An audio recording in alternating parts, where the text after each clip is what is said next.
That's the way it goes. Sometimes you just get fucked in the ass. 1 second.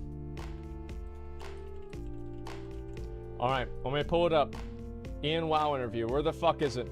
Okay, that's this one, isn't it? Vanian, okay, let me see if this is the right one. Oh, okay, let me just pause this real quick and make sure that I know what it is. Don't understand what they would like. Oh, okay, I already found it. That was fucking easy. Holy shit. Yeah, my bad about the sound, guys. That was a little bit obnoxious, but that's the way it goes. Okay, just 1 second. Let me figure out. I guess I can go, like, just kill this guy here. Okay, is this good here? Let's see. The Vanian interview. All right, we're good. Witcher 3 is not happening. Jesus fucking Christ. I'm gonna have to answer that as many times as I answered Dark Souls 2. Okay. All right, let's get it done. Let me pause this. Turn it down. And we'll get this done. So this is a new interview that they did. Apparently, people told me that it was a very good interview. They covered a lot of things that were very important. Obviously, they're probably going to talk about, of course, transmog, RP realm, phasing concerns, and the new store mount. So let's get into this and see what they're going to say.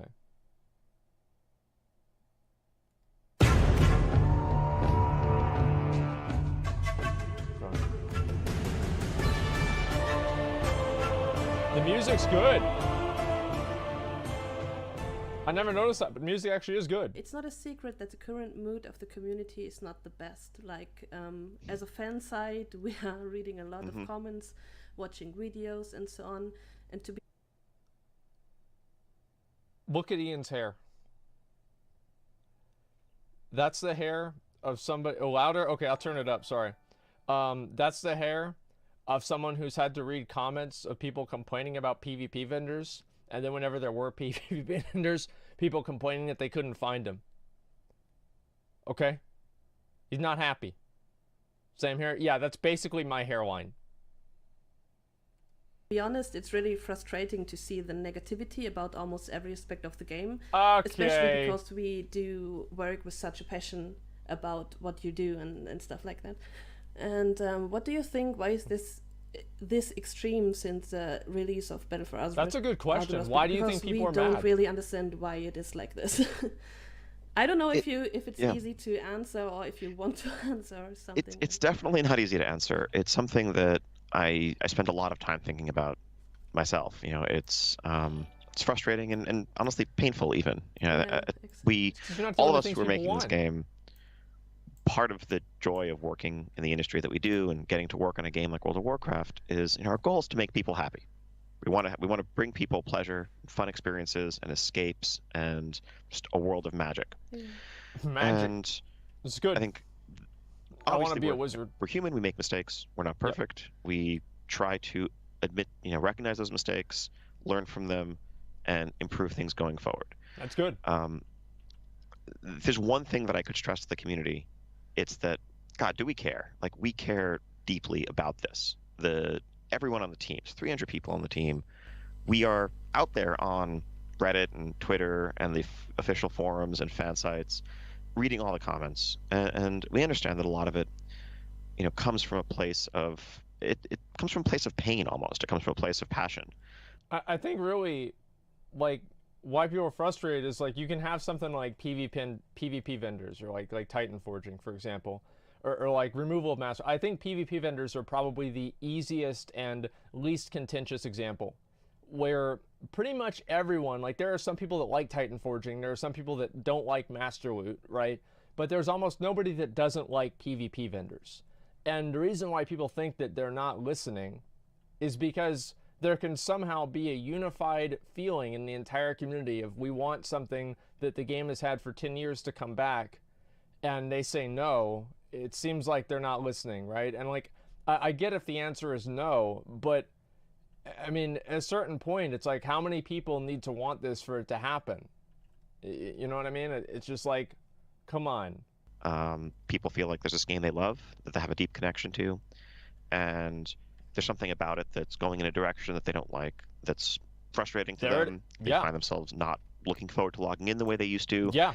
And lash out comes from a place of emotion. And that's a testament to the deep connection people have to World of Warcraft as a game.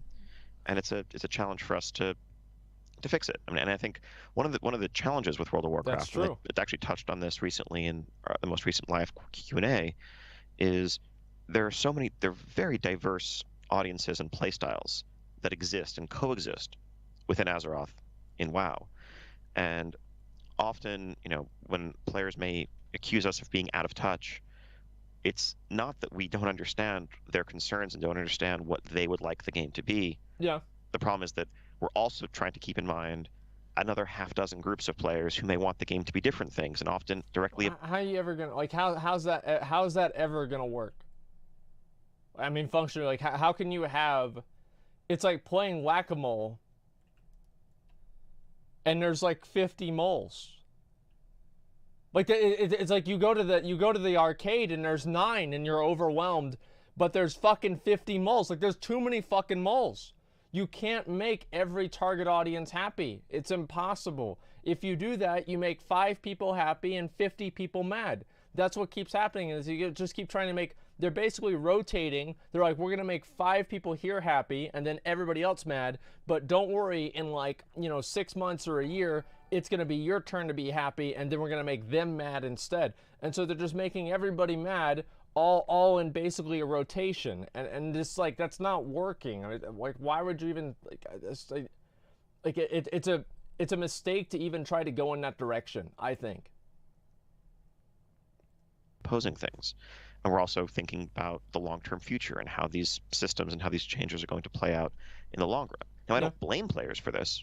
Players have every right to just focus on their own experience. If all you care about is high-end PvP, I don't expect you to, say, okay, I'm having less fun, but I'm okay with this because some other player out there is having more fun as a result. Yeah, I don't it's think okay to be anybody would upset. think that.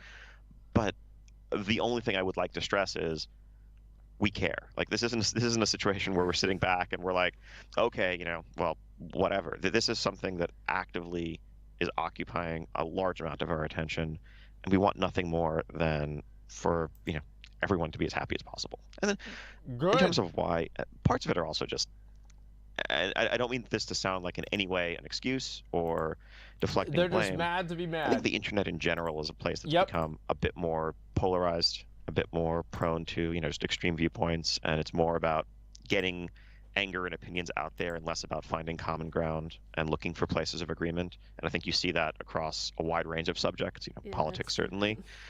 And so I think all of those things. I think that's true. I mean, it's definitely true. I remember, I learned in marketing class when I was still in business school, that you're 9 times more likely to get feedback from a negative encounter or a negative experience a customer has than a positive experience. And so this isn't something that's just like the internet. I mean, this is like a codified, logical thing that are in books. And it's very clear that, obviously people that are mad are going to be more likely to give feedback than people who are happy, because people who are happy just shut the fuck up and they don't care and they just go do their own thing and they play the game and they enjoy it on their own. I think that's absolutely true, but to the extent that the feedback is universally negative, especially with certain things, or not universally, but 95%, negative, 99% negative, and the people that are okay with it are usually doing different things in the game or not really playing the game seriously at all. I think that's really the concern. I don't really know hardly any hardcore or high-end players that are happy with the state of the game. I mean, you can say the casual players are or they're not, but I think really the reason they're happy or they're satisfied with the state of the game is because they don't experience the game in enough ways to be able to form an opinion about it one way or another. So if the game was the same as it used to be in Burning Crusade, they'd still be happy with it probably, because they're not experiencing enough of the game to really be able to reach and hit those limitations to begin with. So it's if you're playing in Classic WoW, you never really worried about, oh man, attunements are really hard to make it to get into raids, because you spent the entire time leveling up because you were a fucking kid and your mom only let you get on the computer for 2 hours.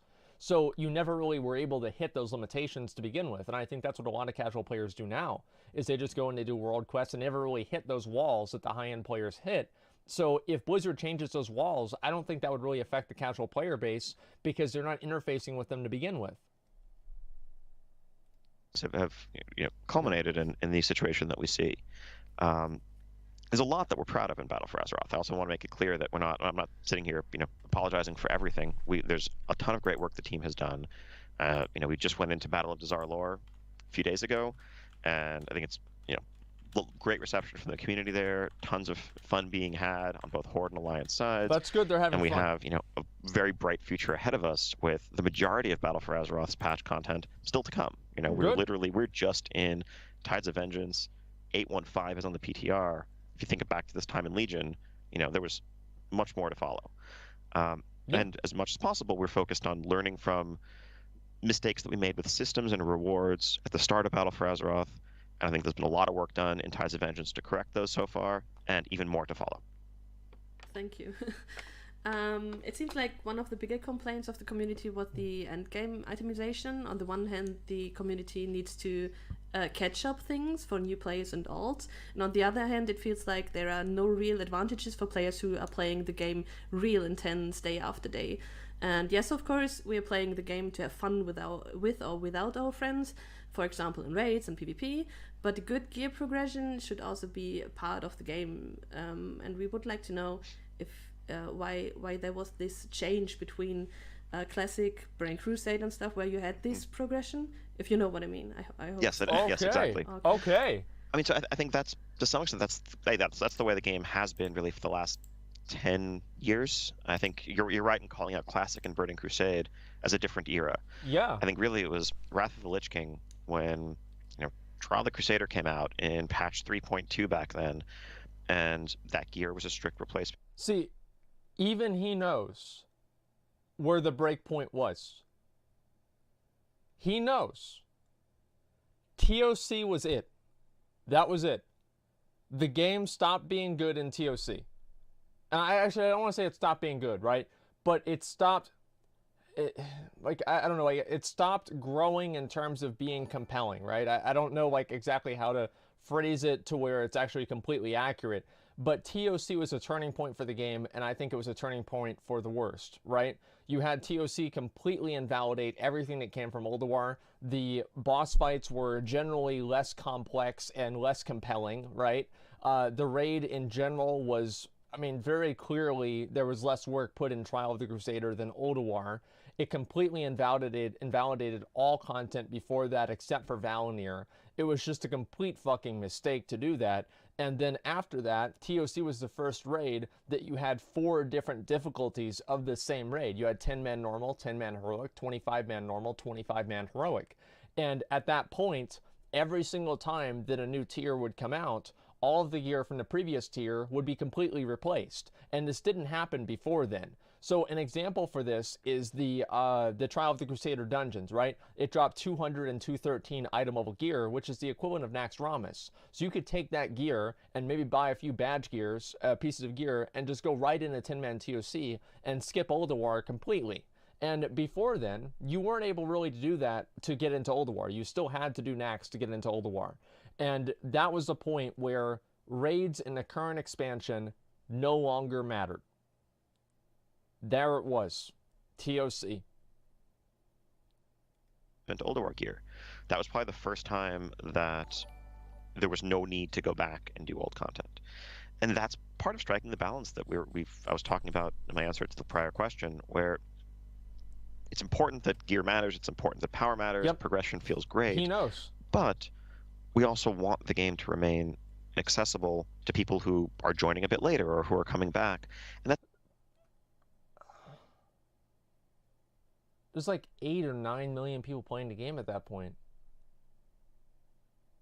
How's it not accessible if there's that many people playing it? The end game was accessible. The problem is you made the whole game around the end game. The reason I've always thought vanilla was better than Burning Crusade is that there was more content in vanilla than just level 70 in Burning Crusade. You had all this 60 stuff. You had 40 dungeons that were integrated into leveling up and getting gear for 60 stuff. There was a lot more of interplay that happens. And in Burning Crusade, there's just 70, right? Which for an in-game raider is great, but for an MMO, I don't think is as good. And in Wrath, that completely became the case in TOC.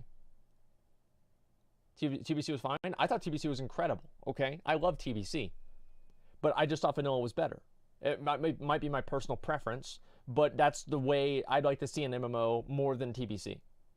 It's not just in the interests of those players, it's also in the interests of guilds. Like all through Burning Crusade, the period that you ask about, guilds complained bitterly about having to, go back and get people attuned in Serpent Shrine and Tempest Keep, and the fact that when they wanted to recruit a new raider or someone... That's so true. Because the story that I told yesterday about Cody, me having to go back and like get Cody the gear and everything, and like us doing that raid on the weekend for like SSC and TK, and we took him in there and we got him all the gear. The reason we did that is because people weren't keyed. So yeah, like this is the case. But I figure like I think the keying runs were more fun, like they were more positive than negative. At least it got people to like play with alts, to pug. It got high end players to play with lower end players. It was better overall. Was coming back, they had to, go back and do this content that felt irrelevant to them.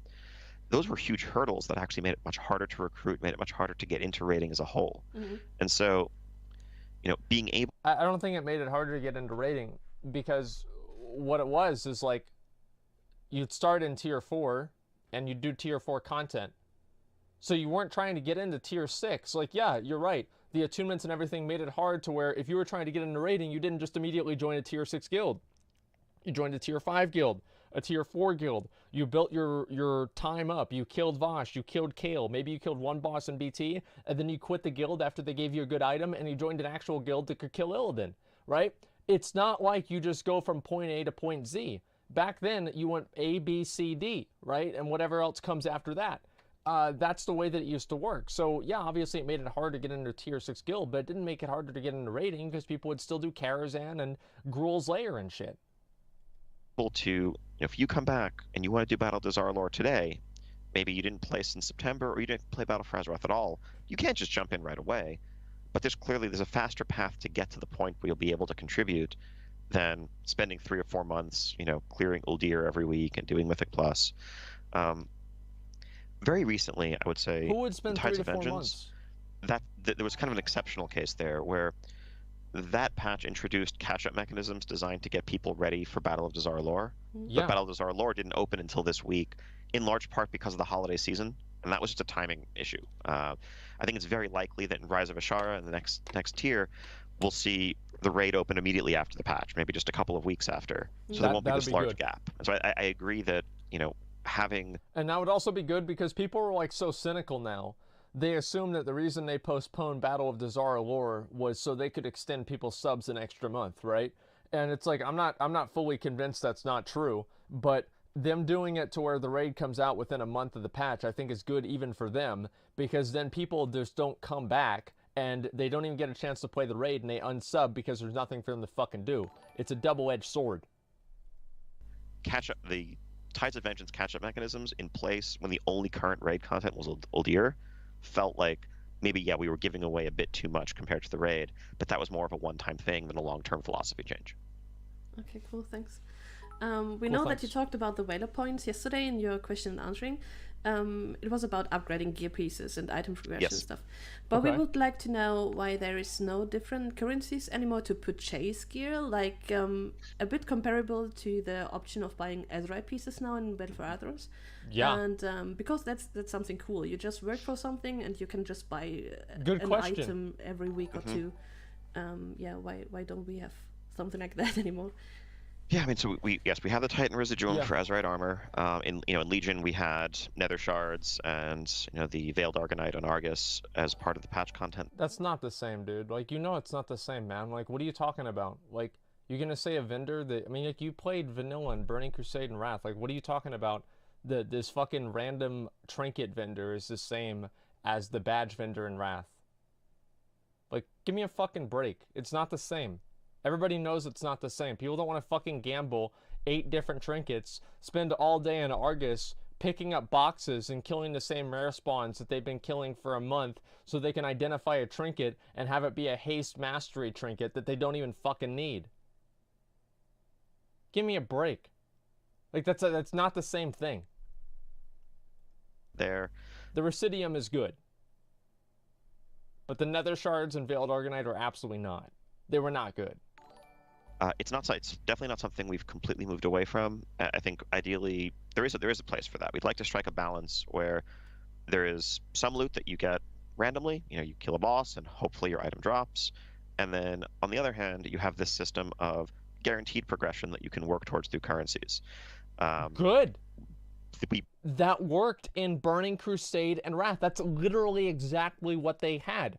They had the badge vendor that you could work towards pieces of gear, and you could get those pieces of gear. And then also there were bosses that dropped gear at the same time, and you could mix and match based off of what you got lucky with and what you wanted to focus on. That's what you guys already fucking had. Like, what do you mean we're gonna do this? This is what you've been doing.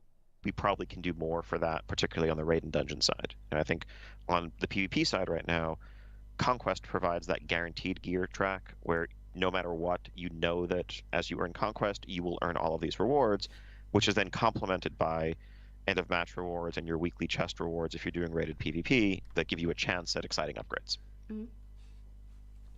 Maybe it's a bit early to ask this question, but if you could change 2 or 3 things prior BFA release, what would it be?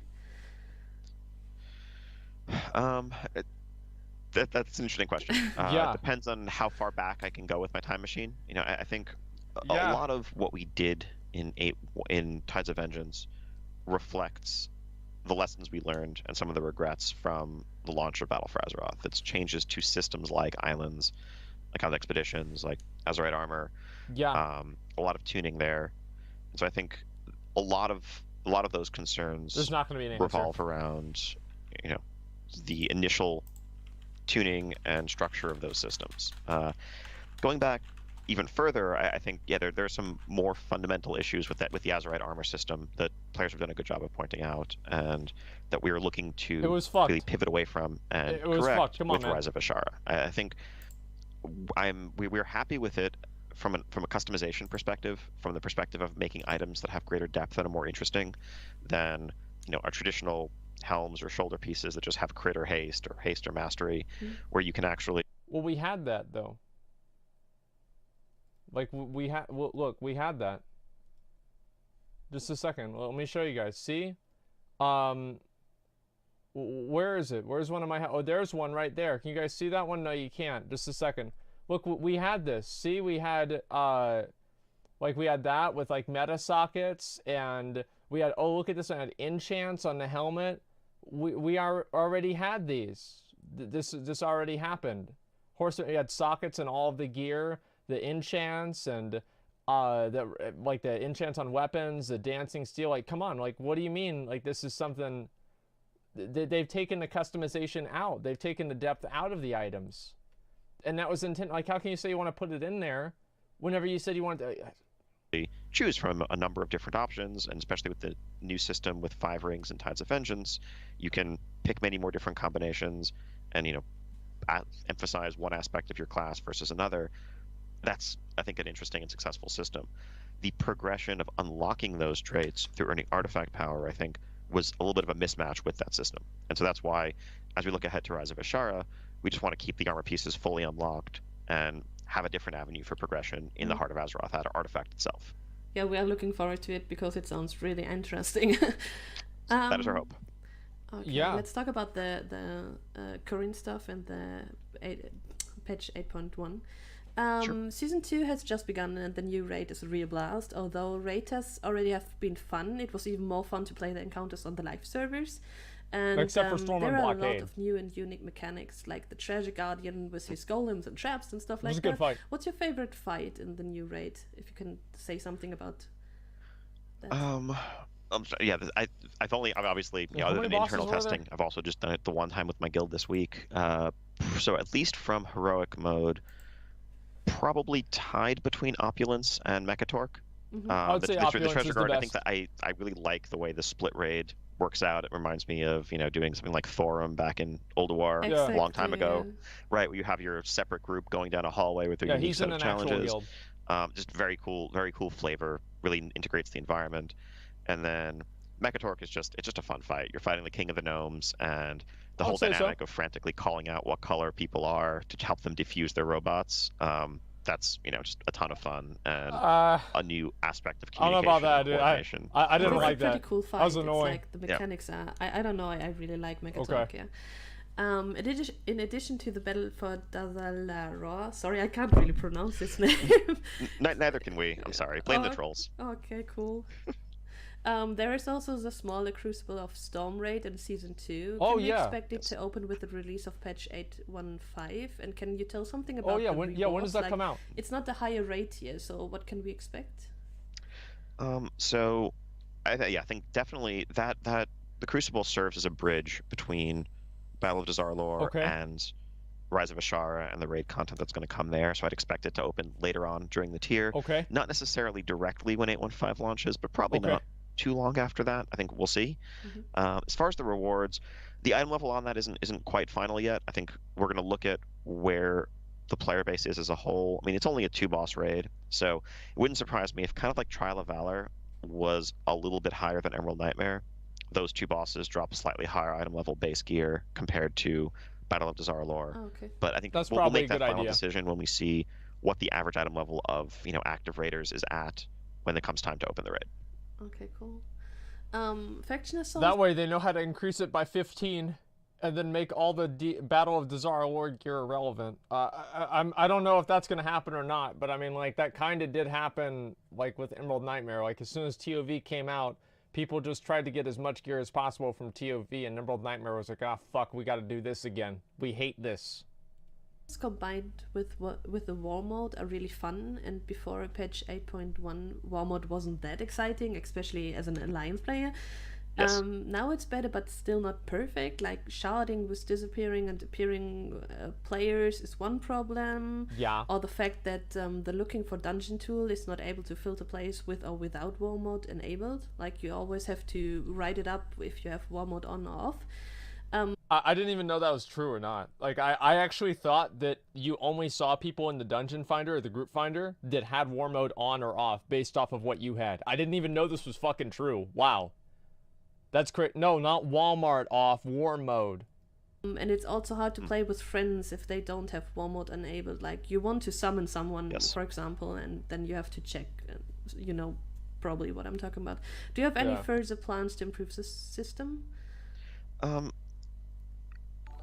mean, those are all, I agree, those are all challenges. I think some of them are also just a part of the restrictions that enable the system to exist in the first place. You know, in terms of summoning, you can summon people who are in the opposite war mode, you know, setting as you, but you just need somebody else to help click with you, right? 2 people can get together to a summoning stone, summon a group mate who is in war mode when they're not, and that person will get summoned. For outdoor content, it should automatically filter groups according to war mode. Like, if you're looking for a group to do a world quest and you have war mode on, it won't show people who don't have war mode on. Now, if you're looking to do a Mythic Plus or some other content that's instanced, then yes, it'll mix war mode and non-war mode, but the only thing that really should impact is some minor challenges while summoning. The way it works with sharding is ultimately what enables war mode to exist, because I think if it were in the old school way, if it were more server-based, so many of our realms at this point are very, very imbalanced. They're very heavy Horde dominated or very heavy Alliance dominated. That's true. And that was one of the reasons why we introduced war mode to begin with, because world PvP was becoming increasingly, honestly, almost non-existent, because even on PvP servers, there were such faction imbalances that it was just an unpleasant experience. This is actually great. Like, back in the day, whenever I was playing Alliance and I was on Kel'Thuzad, I would see rare spawns more often than I would see Horde. Like, if somebody actually saw a Horde player, there would be like a message in general chat, and like 5 people would come and just like kill this guy over and over and over and over until like somehow he had to like log out or something. It was amazing. And it's like, obviously it doesn't make a good world PvP experience, but it's funny as fuck. And then the outnumbered faction felt like, you know, they were just trapped there and often felt like they needed to pay for a server transfer if they wanted to escape. War mode gives everybody a chance to decide whether they want a PvP experience or not, and we have to bring people together from different servers to make relatively balanced shards that have both Horde and Alliance present. And so sharding definitely causes some inconveniences in the outdoor world gameplay, but we think what it enables with war mode PvP is worth it. Okay. I think that's true. I was just thinking about, because when I did the world boss last week, I had this issue with war mode on, war mode off, because I was looking for a group in the dungeon browser, and somehow that doesn't work, because you mentioned it earlier. Interesting. So it was so if you're in the custom group section, then that you have to put the information in manually. But if Okay. you're doing the world quest, like if you go to where the world boss is and you just click the green eye, yeah, that setting should completely respect war mode or not, and won't match you okay. across settings. Well, then why? Good to know, because I Okay. for myself didn't know that. But yeah. Yes. Okay. Yeah, we should do a better job of documenting that for sure. I think the challenge with custom groups is we don't know what the custom can be anything, right? You could be putting together a transmog run or something else that shouldn't respect war mode. So we just let players put the information in themselves. Okay. Legion was all about class identity. There have been class order halls, legendaries, class campaigns, artifacts, and so on. And I think a lot of players were really happy about it, like us, for example. It felt like our heroes were really important, and now in Battle for Azeroth there's almost nothing like that. We don't really have an identity anymore with I would say that's true. Connection to our character that we have been in Legion, like just one expansion apart. Earlier, like we are in now, and no these are actually good progress in questions. our character development. Why did you decide to go this way, like this difference between Legion and BFA? I think part of it is the stories of the expansions. I think Legion began with the factions failing and breaking almost. They failed at the Broken Shore, and what rose to fill that void were the class order halls. And so it was very much an expansion focused, as you note, on class identity. Okay. Battle for Azeroth is focused more on faction identity, on being Horde, on being Alliance, on what that means. We're also looking at racial identity with things like heritage armor lines that are being introduced. Now, class identity remains important. It's just not a central focus of the expansion. I think we are still, whether it's improving the visual fidelity of classes like what Holy Paladins received in Tides of Vengeance. I mean, that's true. I mean, they can't make every single game, or every single expansion focused around class identity. I think it's important. But, like, making it the focus in the same way it was in Legion, obviously they can't focus on that every time. Or just finding ways to make you feel special for playing a shaman or a warlock or a rogue. That's something we're always looking to do. I mean, we understand that players view Azeroth, view World of Warcraft through the lens of the class they play, and that's super important. But we don't think it can always be the center of every story we're telling. That's true. That's understandable. Well, thanks. From Warlords to Legion, a lot of the talent trees changed from utility-oriented roles, where a lot of them were used in a few situations or based on player preferences, to having many throughput roles with relatively few utility roles. If you know what I'm... perhaps, yes, I think. How do you think that has worked out, and is it a design decision you'd consider revisiting? I'm not sure there was a conscious decision to move away from utility. Is that even true? Like, let me look at my talents here. Like, what is considered utility? Like, this is utility. I mean, this is kind of utility too. This is like in between utility. I mean, it seems like 2 of the rows are utility. That's a lot. And I think throughput rows, part of the value there is to give players control over some of their strengths and weaknesses, or just customizing their rotation a little bit. Do you prefer a more proc-driven gameplay style, or do you want something that's simpler and more passive, or do you want an all-new ability to include in your rotation? And so I think we can give players those choices. That lets people find something that feels best for them within the given specialization.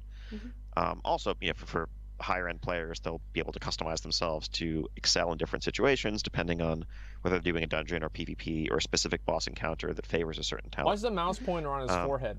Utility, I think look at it. We've certainly tried to move away from mixing utility and throughput, because when we put a utility option against something that is just making you do more damage or heal more effectively, those often don't feel like interesting decisions. So that may be some of the changes that we've made. Other aspects of it are just making sure that we're not homogenizing classes too much, that we're not, with one of the dangers with utility is if everyone has access to everything, then that's what happens. People feel less special with their individual that's tools. Exactly what happened. And so we've pulled away from some of the talents that were, giving classes abilities that really were traditionally not, that were more traditionally weaknesses. Someone has to be very mobile, someone has to be less good at movement. Demon hunters and monks. That's what happened in Mists of Pandaria. Like, everybody had a heal, everybody had a DR, everybody had an immunity, everybody had a movement ability, everybody had everything, and it was too many fucking buttons. I understand a lot of people like Mists of Pandaria, I get it, but I think the balance of like Cataclysm or something like that, or Wrath, was better overall for the game in making the classes feel more unique. Especially for people that aren't like super high-end players. Like, if you're a really high-end player, yeah, you fucking loved MoP, obviously, because you had a million different things you could do.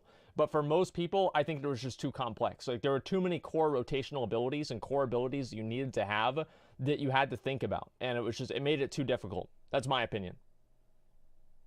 Monks are at the high end of the spectrum there, and classes like Death Knights or Paladins are a bit less mobile. They still have talents like Divine Steed or Death's Advance, but that's not supposed to be their strength. And so in the past, where maybe they had a few more movement options than really were appropriate for that class, that was something that was actually taking away from their identity. Talking about talents, why did you convert so many baseline abilities and passives of different classes into talents? For example, Affliction Warlock's talents are 70% something we already saw like 2 expansions ago as baseline spells. Like, for example, Lingering Insanity and Shadowbird Death. Yeah. See, this is a bad idea. That's true. And I think this is a mistake that they made, is that it made it harder for people to learn other specs, because the more abilities that you have that are universal to your class and not exclusive to your spec, make it easier for you to go from one spec to another, because you're already used to dealing with a lot of the abilities that the spec has. And what they've done now is they basically have like 36, I think they've even said this, they've got 36 different classes now. It's impossible to fucking balance, and it's hard for people to go from like Fire Mage to Frost Mage, because it's a completely different play style. Like, back in the day, you'd have Fire Blast as a Frost Mage, so you'd understand, okay, this is Fire Blast, and you'd have Arcane Explosion, and there was some overlap, and it would be easier for you to go from playing one spec to another. Now, I think it's just too much difference between the specs, and Blizzard should realize that a mage is still a mage. It's like, how are you going to not know how to do Arcane Explosion? Like, mages knew how to do Arcane Explosions for 9 years, and then suddenly they just forgot? Come on. Shadow Priests are on the same level like the Affliction Warlocks? Yeah, so a lot of that was done in past expansions, like in Warlords and Legion. There's definitely, we talked about this at length at the time as part of just general pruning, looking at where we had ended up adding new abilities to classes every expansion for 10 years, and classes having 30, 40 abilities in their spellbook, where you barely had enough keybind space for them, and a lot of these abilities were very niche and narrow in their use.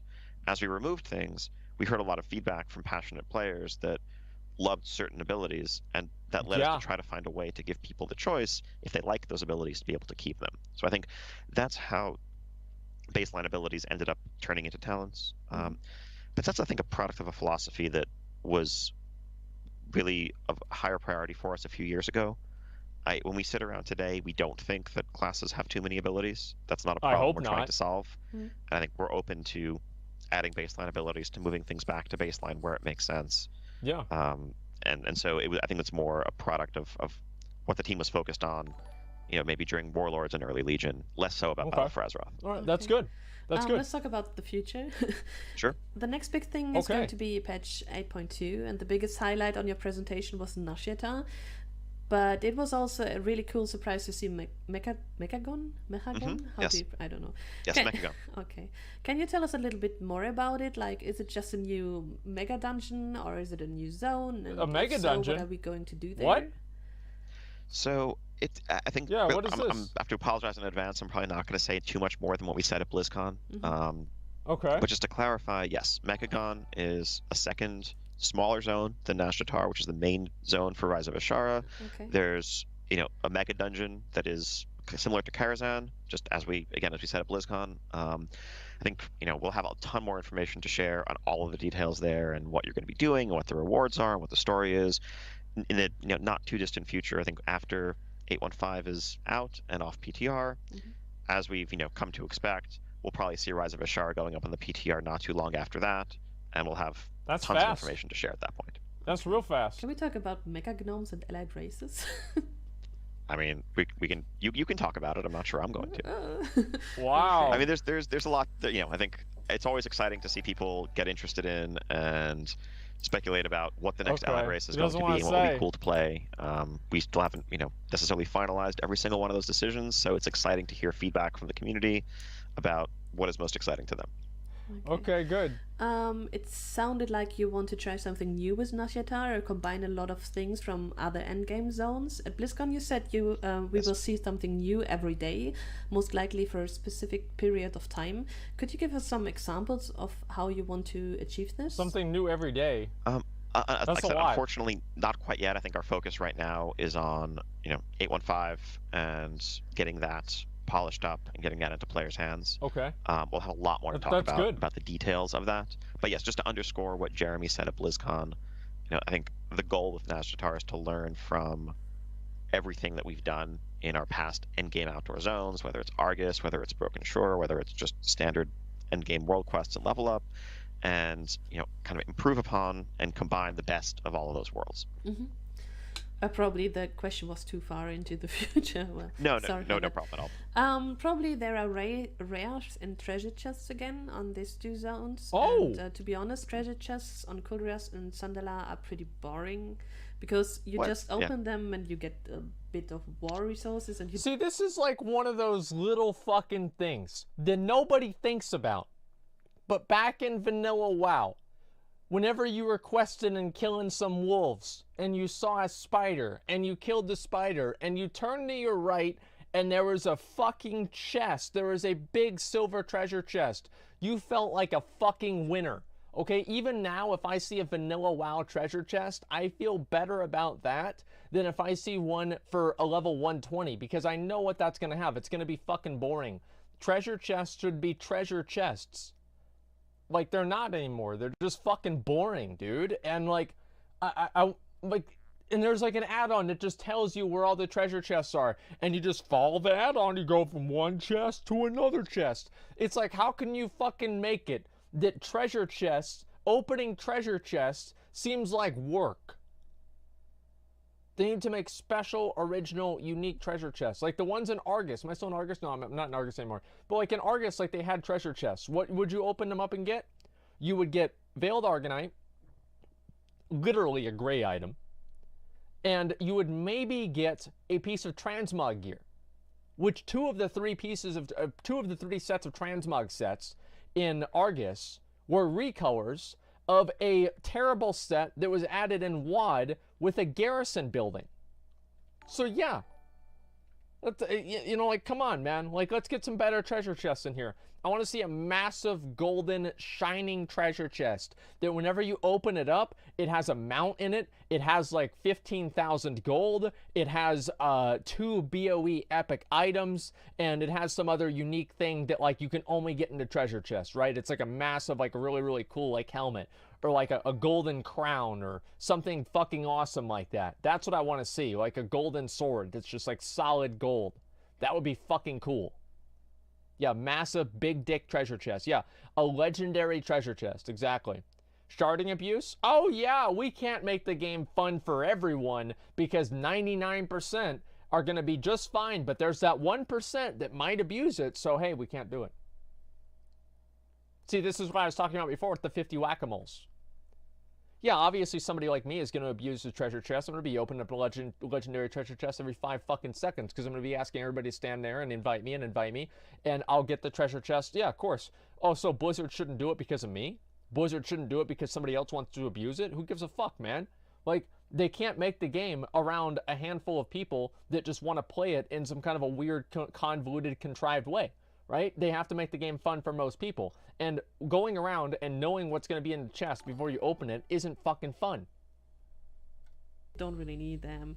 Rares and treasure chests are not really rare at all, and there is no reason for us players to open them if we want. There have been times where I've walked by a treasure chest and I'm like, that'd be a waste of time. I'm not going to pick that up. I never do that in vanilla WoW. Even now, I go through a vanilla WoW zone, I see a treasure chest, it doesn't fucking matter. If I see a level 20 treasure chest, I will go and I will click on it. because you never fucking know.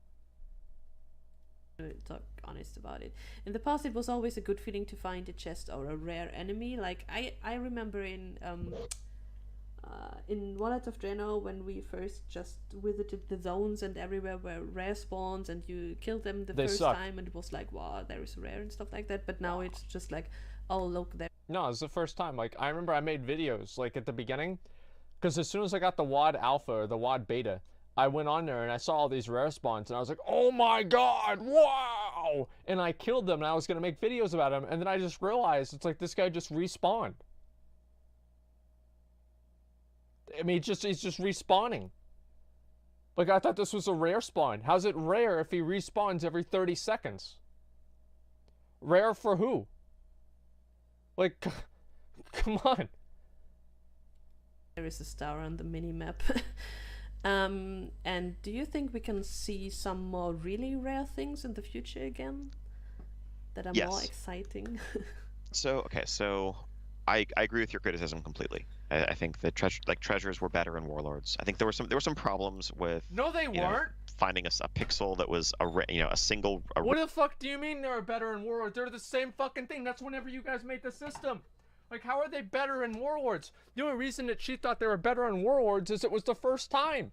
You know, now we've got it the third time. We know what's going to be in the chest. What were in the chest in Warlords? Fucking nothing. What were in the chest in Legion? Fucking nothing. Well, unless you got a legendary out of it. But what was in the chest in BFA? Fucking nothing. Okay? There was no reason to do any of these. Like, here's the thing, right? You just fucking make it to where the treasure chests don't always spawn. Like, you can have some that are always there to make, you know, for like the Timeless Isle. I was thinking it was the first time they did it, was in the Timeless Isle, where there are like guaranteed treasure chest spawns. But beyond that, you need to make some badass, like huge, like, you know, these like giant, like fucking molten core Firelands caches that look like you're opening up the fucking Ark of the Covenant to find Noah's 10 Commandments. That's what I want to fucking see. Ring the bottom of a riverbed where you had to find the exact right pixel to click to loot the treasure, but having them tell more of a story, more varied rewards, that was a better system, and it's something we'd like to move back to in the future. When it comes to rares, those are tricky. I think we haven't really had true rares since Mist of Pandaria. I think even in Warlords, in a world where you can join cross-server groups, I mean, even sharding notwithstanding, the second you can join cross-server groups, which opens up tons of gameplay, the right way to hunt for true rare spawns often ended up being just server hopping. I remember back in Warlords, when we had rares in Tanan Jungle, people wouldn't actually move around looking for them. They would just sit at their spawn location and look for groups to join that had them up. So the solution to that is to just remove it. Like, was it really game breaking that people made a raid and they just sat around at the at Pound Fist or wherever the fuck his name was, or the guy in the bird guy? Did it matter? Who cares? Like, it's not a big deal. It's still excitement. Like, oh man, the guy's up. Let's go over there. I mean, like, yeah, it's kind of contrived. Like, yeah, it's weird. It's not the way that it was intended, but it's still better than nothing. That's the thing, is like, oh, people are using this in the wrong way, so we're going to take it out of the game. Well, at least some people used it in the right way. Now nobody gets it. Those are some of the challenges that we face when trying to, you know, create that type of gameplay. It's something we're looking to do and actually may start to experiment with again in Rise of Ashara and beyond. But I agree with you that there was something very cool about that experience of a truly rare spawn that you come across, and that's just exciting to see. Okay, cool. I didn't get them out. Another thing that people are talking about very often, are we going to see something like the Mage Tower in Ashitar, or maybe at some further future? So that is a good question. Class-specific solo challenges? That's a very good question. I think we were very happy with how the Mage Tower turned out in Legion. It's something was awesome. we'd love to, yes, it's something we'd love to do again in the future. I think we don't want to turn it into this formulaic thing where, like, okay, every expansion we have the new Mage Tower. I think it's important that there be a good reason for it, that there be something exciting to reward from doing it, that it kind of fits into the context of the world. But we're definitely not done with that type of solo challenge. I think it was a huge success, a ton of fun, and we want to do it again. Yeah, people and we. It's fun. Like, it's funny. Like, the Mage Tower was a huge success. the Mage Tower was the only thing really in BF in Legion. There was no easy mode for the Mage Tower, right? I mean, like, you could wait and get better gear. Yeah, you could do that. But there wasn't, like, you still fought the same enemy. Every single person fought Agatha. They fought Archmage Xylem, and he had the same amount of health. The only difference was what that person did for their own character. The success of the Mage Tower goes against the entire philosophy that they've been designing the game around. Like, whenever you think about it, it's completely fucking true. There's no easy mode. There's no catch-up mechanism, really. I mean, you can get better gear, but you have to go earn that gear. Every single success that the Mage Tower has goes completely against the philosophy that they've been designing a game around. And I think they should keep that in mind. Laughed at it. I don't know, it just felt like a good thing to do something for your character and just solo stuff. It's exactly cool. You announced heroic warfronts at BlizzCon for 8.2. Can you tell us a little bit more about the difference to the normal mode? For us, warfronts are an interesting concept, but to be honest, they're just too easy and too straightforward every time to be fun. And we don't think it's even possible to lose a match. I don't really know if it is possible. It's happened. It's unlikely. I mean, the warfronts experience that you have on live today is really it's basically like an LFR encounter. Right, it's effectively looking for raid, and that's the audience, and that's the tuning. As we explained at BlizzCon, I think the gist of heroic warfronts is to create, the normal raid experience that is designed for a pre-made group that is coordinating and turn that into something that a group of friends can do together. Is it going to be a super challenge for a mythic raid group? No, that's not that's not something that we're trying to do here. But we want. Why not? Why the fuck not, Ian? Why the fuck not? Can it be a 40-man warfront where you're aided with NPCs and allies of your faction, where you have to overwhelm the other faction and defeat them, and you can do this once every single rotation, and it gives you an item or maybe even a token that you can turn in for a 415 item level version of a piece of gear from the 7th Legion? Why the fuck not? Why not have it be something like AV? Why not?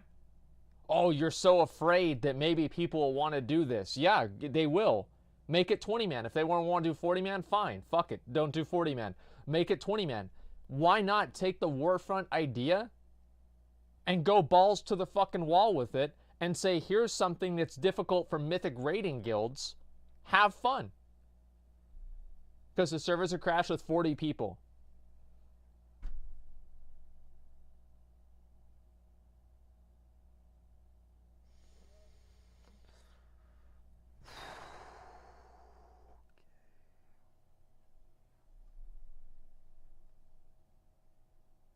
To make it a more involved, coordinated experience.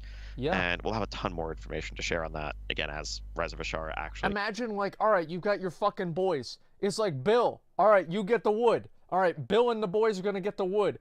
Me and Tim are going to go over here, and we're going to get the copper in the mine. And then, oh, we've got to have Ted up there that's holding the defenses. And you have everybody inter-coordinating. You have these, like, little miniature, like, fucking micro expedition groups like your Rambo, and you're on a secret fucking mission, and you're all coming together to work together against the Horde. And it's actually fucking hard. It's difficult to do. Like, those are the types of content that Warfronts can create, not this LFR garbage where the fucking lead game designer has to clarify that it's even possible to lose the fucking game. Hits PTR and we move our attention there. So that's, just wanted to clarify what we said at BlizzCon. Okay, so maybe my next question would be irrelevant because you haven't announced a new Warfront for patch 8.2 yet. Will there be no one in this update, in the upcoming one? We're not planning on a new Warfront in Rise of Ashara, but heroic Warfronts will be what fills that vacuum. Okay, Can you say something about the Barons, for example? We heard about some time ago. There was a speculation that Barons might be a new Warfront at some point, and Oh, that was a very that's not a thing we have planned. That was a very early internal prototype when we were first beginning development on Battle for Azeroth, before we had any of the new areas to play with. Some designers tried some of these concepts out in the Barrens. Okay, so Barrens Warfront confirmed, boys. All right, here we go. This is gonna be awesome. Most of that stuff was taken out because it was never even made it to alpha. It was just an internal test. But there were some strings and some pieces of it that were still data mined. So it was interesting to write about, because everyone was like, there is a new Warfront and we heard something and stuff like that. Were they really that excited? Do you have any further plans for crafting? Because we think we've never heard a single player saying World of Warcraft has a good profession system. It's really boring. I don't want to say boring like in a negative. It is. So here's what they could do. Blizzard, listen. Clip this. Here's what you guys do. Here's how to make professions viable and relevant.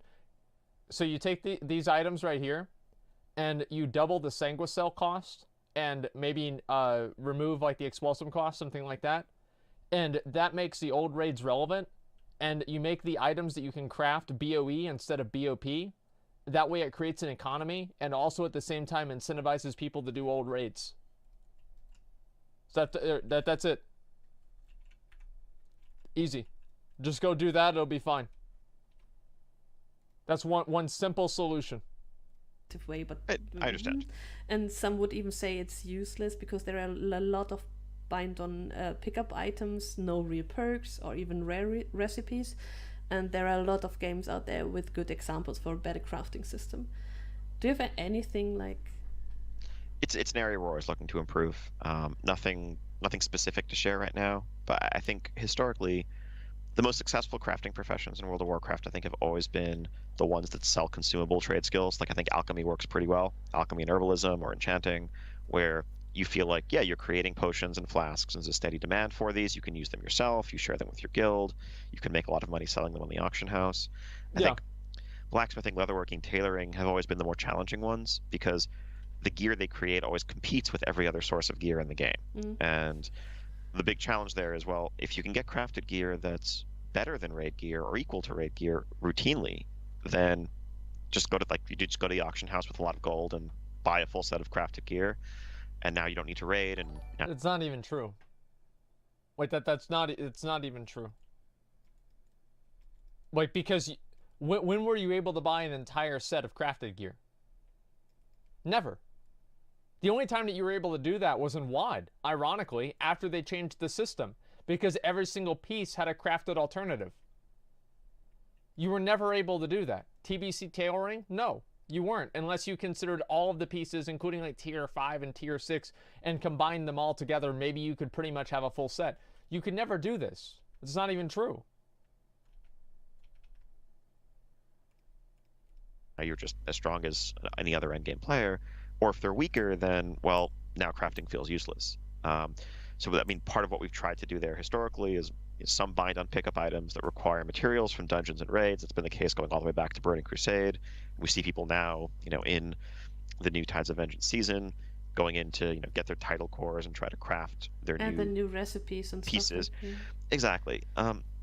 But there's a lot of, we see that as an area with a ton of opportunity for improvement. I think the possibilities for progression and really the fantasy of being a blacksmith and having that be something that you feel like you can specialize in, and you can actually be a better blacksmith than other blacksmiths because of that effort and that dedication. That's something that we agree we're definitely falling short on, and we'd like to do better in the future. Okay. That's what they used to have in vanilla. Like, remember people, I don't know if you guys ever played vanilla WoW, like Burning Crusade, but there are people that used to put in chat, like, level 300, level 375, whatever, 450, blacksmith looking for work, LFW, and they would link all of the different, because that was back before you could link the profession itself and you could see what the person can make. So they would actually just type out all their best things. So like, yeah, I can fucking do fiery enchant. Yes, I can make the Lionheart helm. Yes, I can craft the Molten Core fire resist gear. And you would have that person make your gear, and it created trust, right? Because if that person's going around stealing people's gear and shit, people are going to spam about it, and they're going to run out of work because nobody's going to want to play with them anymore, right? And they're going to, for scamming. Like, these were systems, like, the problem is, like, I don't need to look at these, like, divine inspirations of things that the game could have. All I need to do is remember whenever they already had them in the past. I don't want to be like, like there's a video yesterday, but that guy said, he's like, I don't want to look forward to the past happening again. Well, let's think of something new too. But first, we need to get back to where we were. Okay, cool. Hey, just real quick, sorry to interrupt, but we're pretty much out of time at this point. If we got time for one more quick question. Sure. Okay, cool, thanks. In terms of sound, zone design, and atmosphere, Kulturas and Sunda are just beautiful. It's really awesome to see Borealis at night, for example, or walking in Stormsong Valley with the sun rises, and it's pretty cool. Seeing this and traveling back to Classic or the old zones, just it feels like we are playing a complete different game. And if we just see Arathi Highlands and Darkshore and the overhaul of those zones, it's pretty cool. And can we get more of these ramps? This revamps, sorry. I mean, when you say it's like playing a different game, to a large extent, it almost is, right? You're going back to things that were made literally 10 years ago in a lot of cases, and the new zones always, they showcase the improvements in technology and the way in which our art has just continued to push itself forward. The big challenge, as we saw in Cataclysm, redoing an old zone is it's a very large undertaking. People get mad, it takes away too. from resources that could go into making brand new content for the end game. And so it's not something we can just say, okay, we're just going to do this. We're always looking for reasons to do it. We're always looking for excuses. I think anytime we're setting a meaningful piece of new content in the old world, we're going to want to go back and update the fidelity, make it look better, make it look like it fits better into the modern game. That's what we saw with Darkshore. That's what we saw with Arathi. Mm-hmm. I wouldn't be surprised to see us continuing that treatment to select zones where it makes sense, and maybe over time, a larger portion of that old world feels more consistent with the modern one. But it's hard to imagine me in any time in the near future saying, well, okay, instead of making new zones for a new expansion, we're going to take this time and just go back and make Westfall look cooler. I don't think that would be in players' best interests overall. No, I don't think that as well, but yeah, we are really like. I like how they do the new zones and everything, and like that's cool, but to an extent, like I don't want them to that's what happened in Cataclysm. Like Cataclysm, for me, Cataclysm was awesome because I did all of those old quests and everything because I was like a completionist. If I wasn't a completionist, if I didn't care about that kind of stuff, I would have hated Cataclysm. Liking the new zones and the new stuff you did for the 2 zones. Awesome. Right. Very glad to hear. Cool. Thanks for your time and thanks for the interview. It was really great to talk to you. No, it was a pleasure. Thank you so much. These are really great questions. I really appreciate it. Cool. That's nice. I would say that was a good interview overall. Yeah, I mean, everybody in here is pretty positive. Yeah, should I see? Yeah, this is a good interview. Just goes better and harder content. Well, I don't know. I just feel like it's so crazy how the things that Blizzard says is like they want people to everybody needs to complete the content, right, or whatever. And like the Mage Tower goes against all of that, and it's like super successful, and they think that it's good. Like, obviously, it doesn't mean they should design all content with that philosophy in mind. But, I mean, I'd say most people, or at least a lot of people that I talk to at least, say the Mage Tower is one of their favorite parts about Legion. And it's like, make more content that's designed with that philosophy. It's like they went back 10 years in the past with the Mage Tower, and it was one of the most successful features of the game. And from my perspective, like, you think I would do community runs for Tyresis or these other shitty fucking alts that I had if there wasn't a Mage Tower? Fuck no, I wouldn't care. Why would I give a shit? It doesn't matter to me at all. The only thing that I did it for was to get the gear for the Mage Tower. So it actually created more content. It gave people a reason to get better. And whenever you think about it, there was nothing in Legion besides that challenged players to get better or get the fuck out. Because there was always an LFR or an easy mode alternative to everything else. You see what I'm saying? So overall, I think this is a very good interview. I want to go ahead and just make sure that I have my closing thoughts. This is a very good interview. I liked it a lot. All of the points that were brought up I thought were very good. Everything that was said I thought made sense, mostly. But I think that Ian, the reason, at the beginning, whenever they're talking about, how the community reacts to things, the reason people are being so upset and,